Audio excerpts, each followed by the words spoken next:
This video is going to talk you through area and perimeter, the difference between the two and how you find them.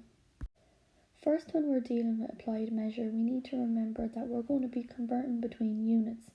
We could be going from kilometers to meters, meters to centimeters, centimeters to millimeters, and vice versa. And there's certain ways in how we do that. So, to convert each of the following, well, if I wanted 50 millimeters into centimeters, I would essentially be dividing by 10 because there is 10 millimeters in a centimetre. So when I divide 50 by 10, I get 5 centimetres as my answer. Now let's take 3,700 metres and we're converting it into kilometres. Well, we're converting metres, which is a smaller unit, into kilometres, which is a larger unit, so we must divide by 1,000 because there's 1,000 metres in a kilometre. So we're going to divide by 1,000.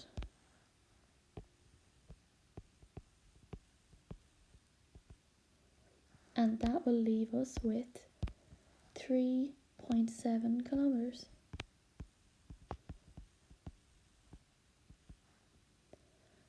So we're just basing it off this conversion up here. So I'm dividing by 10 because I'm going from millimetres to centimetres. I'm dividing by 1,000 because I'm going from metres to kilometres. Okay, well let's now look at going from metres back to centimetres. We multiply by 100, so that's what we should do here. So what we're going to say is it's going to be 4.7 multiplied by 100, and when you do that you get 470 centimetres. So that's just a quick recap on conversions. So now let's see if you can use your knowledge of converting units of measurement from what I just went through and see can you convert these units here. Okay, so now we're going to move on to area and perimeter. Area is basically the amount of flat space that a shape occupies. Perimeter then is the sum, so sum we know means add. So it's the sum of the length of the sides of the shape. So let's look at that now based on just a basic picture of a football field. So here we have a soccer field and we have an area and a perimeter. The area is this flat space here, okay, the green area here. The perimeter then is, well, if I start in this corner flag and I move to all the corner flags, what's the distance I cover basically? So what's from A to B, B to C, C to D, D back to A. If I was to tell you that the measurements for this pitch were, let's say this was 4 meters, let's say, and the length of one of the sides of the pitch was, let's say 10 meters. Well, the area then is got by multiplying the 4 by the 10. Because if I multiply 4 by 10, I'm essentially finding out what this whole space is here. So 4 times 10 will give me 40. Now, because I've multiplied, my units become squared. And that happens whether it's centimetres, whether it's metres, millimetres, it doesn't matter. The unit will always be squared. Now let's say we're going to take the exact same measurements, but instead of finding the area of the grass piece of the pitch, we're actually going to see, well, if I started at this corner flag and I moved around the pitch, what is the perimeter? What's the length of that? Well, sum is you add them. So essentially we're adding 4, then we're going 10, then we're going another 4, and then we're going another 10. So we're basically adding 4 and 10 and 4 and 10. Because remember, sum is addition, it's the another name for addition, and the sides, if you're saying that from here to here is 4 meters, well, here to here is also 4 meters, and then obviously from this flag to this flag will be 10. It's not written there, but it says it to us because they're the opposite sides of the shape. So 4 and 10 is obviously 14, plus another 14 will give you 28. So the perimeter is 28 meters. Now, it's not squared because we're not multiplying them, we're just adding them. So when you find the answer for perimeter, it's never squared, okay, because it's just a simple addition of the sides. But for area, you're multiplying, so it is squared. Let's take this example here. A rectangle field is 100 meters long and 40 meters wide, and a square pond 30 meters by 30 meters is to be built in the field. Okay, well, before we do anything, we need to actually put the dimensions that we've just been told onto our diagram. Usually this is done for you, but sometimes they might leave little nuggets of information in the question, and if you don't read it, you might miss out on something. So it's always good to read the question and then see, does what you're told match your diagram? So the rectangle field is 100 meters long, so it's 100 meters this way, and it is 40 meters wide, so it's 40 meters this way. Okay, now we're told that a square pond is to be built in the field that's 30 by 30. So 30 meters by 30 meters.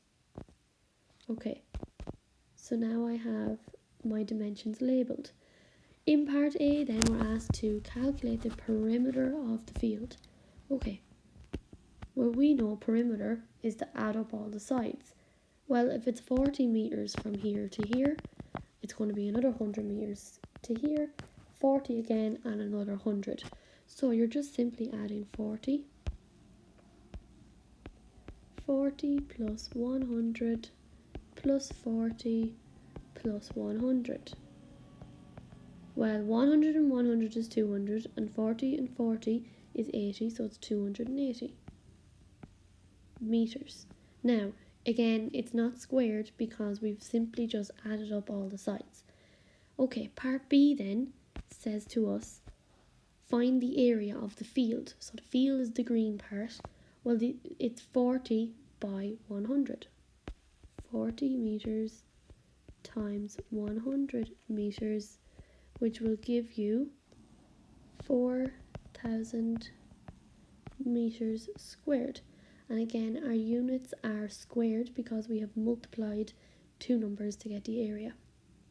Okay, part C then, the area of the pond. Okay, we'll see.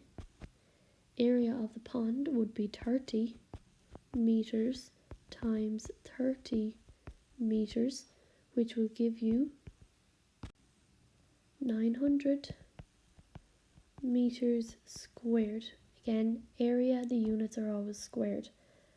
Okay, now part D asks us, they want us to find the area of the field not covered by the pond. Well, this is actually very simple. They're saying that if we remove the pond from the field, what is left? It's another way of them saying that. So essentially, we're taking the area of the field, which is 4,000 meters squared, and we're saying, well, if the pond wasn't there, so take away 900 meters squared, what would be left of the field? Well, that would be 3,100 meters squared. And that's it, that's the question answered. Now we're going to look at finding the area and perimeter of this shape, which is considered an irregular shape. So what we do is we need to label the missing sides. So what I mean by that is, well, if this is 10, okay, and this is 6, well, this top bit here must be 4. So we put 4 up at the top, 4 centimeters. And then by the same reasoning then, if this full length here is 9, but up to this point is 5. Well, this must be 4 that's left. So we have another 4 centimeters there. Okay, now let's see if I was to partition off this. So if I was to say, well, let's cut the shape here. I now have a square in shape 1 and a rectangle in shape 2. And I can use the dimensions for each of those shapes to find their area and then add them together. So let's look at finding the area now. Well, the area of, let's say, shape 1. Okay, well, shape 1 is effectively a square because we've got the length and the breadth and the width are the same. So for shape 1, you would just be taking 4 centimeters, multiplying it by another 4 centimeters, which will give you 16 centimeters squared. Okay, let's take shape 2 then. Shape 2 is a rectangle, and we know from our diagram it's 5 times 10. Well, 5 centimeters times 10 centimeters will give you 50 centimeters squared. Adding these then, you get 6 and 6. So you've got 66 centimeters squared is the area of that shape. Okay, now let's look at finding the perimeter.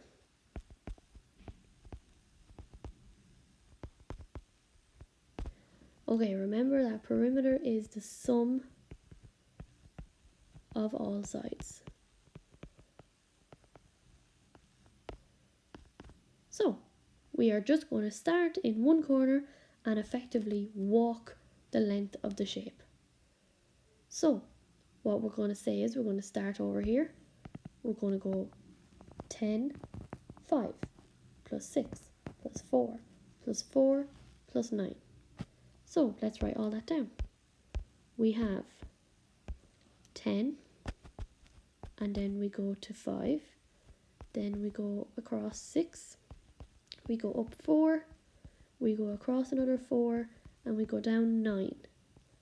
Okay, add those all up and let's see what we get. We get 38 centimeters. It's not squared because again we're just adding up the sides, so we don't square the units, we just write them down. Now please make sure that you always put the units of measurement in, whether it's centimeters squared, centimeters, meters, millimeters. If you're given a measurement in your diagram, each of your answers needs to have that included, and you will pick up marks for that along the way. Okay, now let's try some maths in real life task. I set you a challenge to find the area and perimeter of 3 2D shapes in your home. Now, to do this, you could use a ruler, you could use a measuring tape, whatever you deem fit. It could be a tile on the floor, a full length piece of a wooden floor, it could be a box, it could be a cereal box, it could be anything that is a 2D shape. Find 3 of them, calculate their area and perimeter, make me a quick pic collage and show me your workings. Best of luck, guys.